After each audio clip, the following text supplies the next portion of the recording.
I'm gonna have to have a talk with him. Otherwise, I'm gonna chase him out. I had this problem a couple of years ago, and it was easy to relocate him because underneath part of the floor, well, underneath this where I'm at, this is all outdoors, but underneath the other part, as soon as I start walking into that area, as soon as I walk from here to there, there's an opening underneath that goes about 2 feet down, and it goes from about there across and all the way down the side of the garage, because at one time they were using this as a house. They built this before they built the house, and they lived in here. So they had water running because they had a bathroom over there. You know, they had a kitchen over here with cabinets. You know, so they had water running. So this part right here is basically open underneath by about 2.5 feet by 2 feet by the whole length here. So I drilled a 2.5-inch hole underneath this plate, and I still may have some laying around. Oh, here they are. See these little bombs? Well, every morning I would come in and would drop one down in the hole, set it off in there, you know, and at that point, over time, you know, it would chase them out, and then over time they realized that, oh shit, you know, and I didn't have them anymore. So I'll just have to start doing that again, that's all. So it chases them out, it doesn't hurt them, it just, we don't need a lot of room for the kuvas, you know, 1 bedroom is more than enough. So we put in a new bathroom, big bedroom, modern, medium-sized living room, about the size of this right here, you know, and a large kitchen. All new cabinets on the walls. When we put the walls up, because I ripped out all the walls and everything, when I put the walls up, after I insulated them, I put plywood on the walls in the kitchen.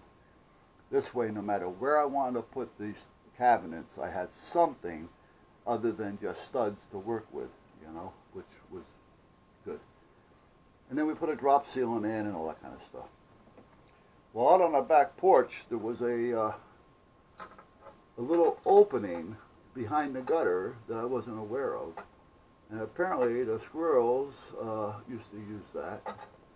And the next thing you know, they're tromping around inside the hung ceiling. Well, one night I was at work in New York, and you know, I mean, it would have taken me an hour and a half to get home. And I was at a bank, you know, and I had the bank locked down, so nobody can get in and out unless I let them in and out. So, hello, you know, so anyway, about 2 o'clock in the morning, Darlene calls me. She says, babe, you know, panicking. She says, there's maggots dropping out of the ceiling. I go, what? She goes, yeah. I said, oh shit. All right. She says, so I put a bucket underneath with some water in it. So one of those little spray bombs, and I put it up in the ceiling, put the tile down, go to work. I did that for about 4 or 5 days. No more squirrel problem. Then I went out there and I filled up that hole, you know, boxed it all in, new wood and all that kind of shit. And we never had a problem after that. So I find that those little bombs, if you are in a position to where you can use them, you know, for certain things like this, you know, that they work fine. And they just relocate them because they don't want to come back because they don't want to have to deal with it. It makes sense, no? Well, for me it does anyway. So, that's where we're at. Now, I got to find my little porch. Now that I told you a story about my little rodent pets. My little rodent pets.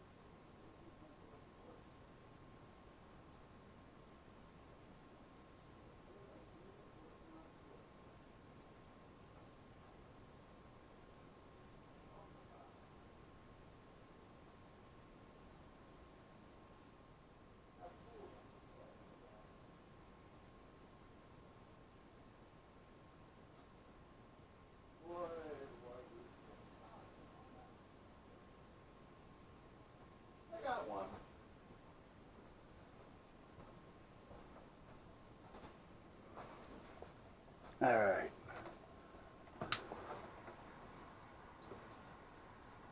So now we got heat shrink on this puppy, so we don't have to worry about that. I gotta go see if I got another cord. So I can at least plug this in. Will this reach here maybe? Yeah, it does. Okay. Well, that's a start. Okay, so seeing that everything's going to be done right here for now. Okay, so now we have to put a switch in this.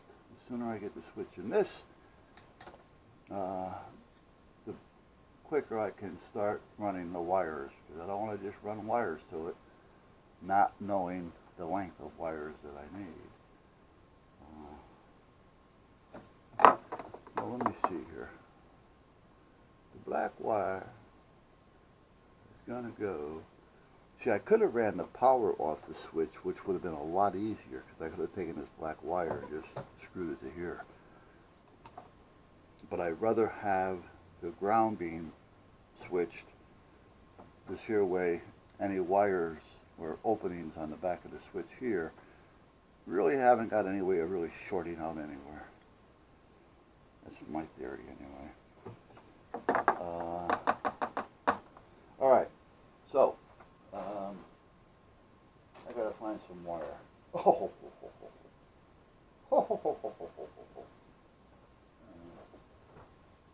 I could find some twisted pairs, it'd be nice, but I don't think I have any. Let's see what I got down here in my spare wire, jump wire box. This is the skinny wire.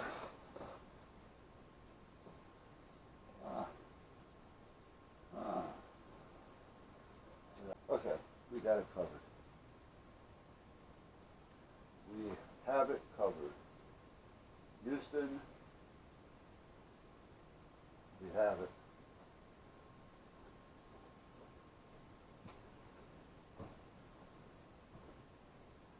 So I want to get this done because I still got to finish the body work. Let me show you those two pieces. That's what I'm talking about. Let me get off track again. You know, it wouldn't be my video if I didn't do it.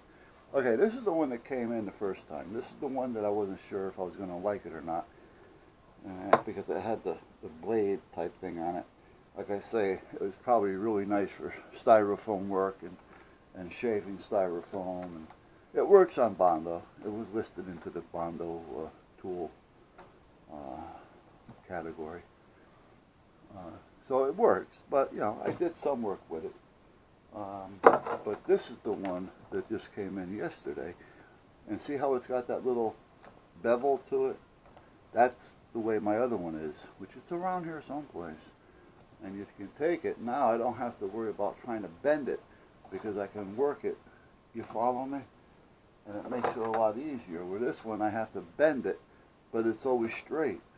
You know, where I have to worry about chopping it, where with this one it's different. You'll see what I mean when I start doing it and using it. I already put my Bondo on the front, so I can probably put the sanding wheel on that one. Alright, so let's take this little puppy. Strip that. See, the thing is, these are really low. Put the hand down in there. This one's way too heavy, but if I have to use it, I will.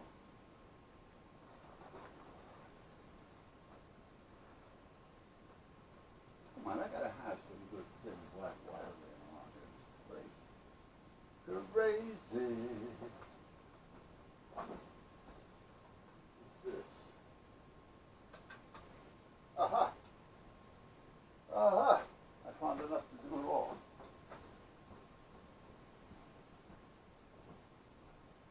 And I know there's a red one if I need it. Ta-da! So this one is going to go from here to the switch. Let's take this side and go from here to the switch. And then this one can go from there to the ground. Okay, we're all set.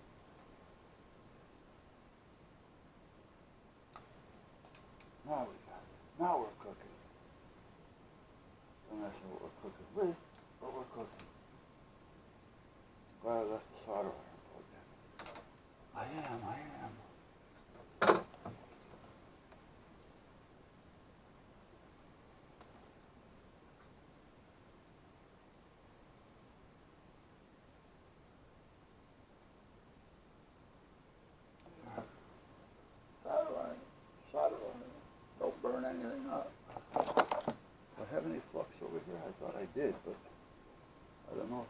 it or not.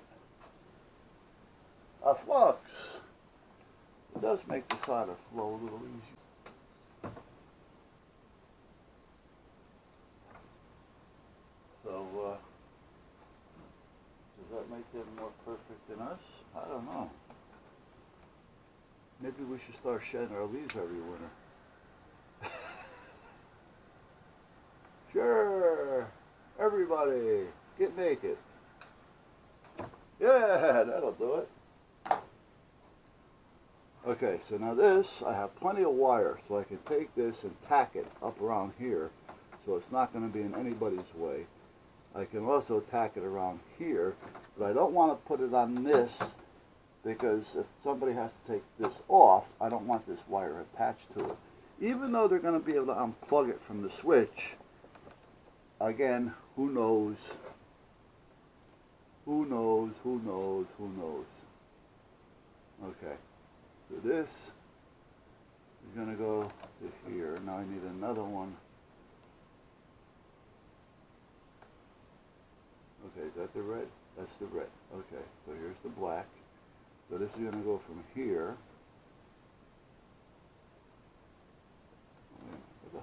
What the fruck did I do? Wait a minute. Okay, this has got to go to a ground. And we're going to switch that. Right, okay. I'm confusing myself, guys. Alright, so now we have these. So now we got to work on putting these in here. So I'm going to do that without you guys. So I'll be back.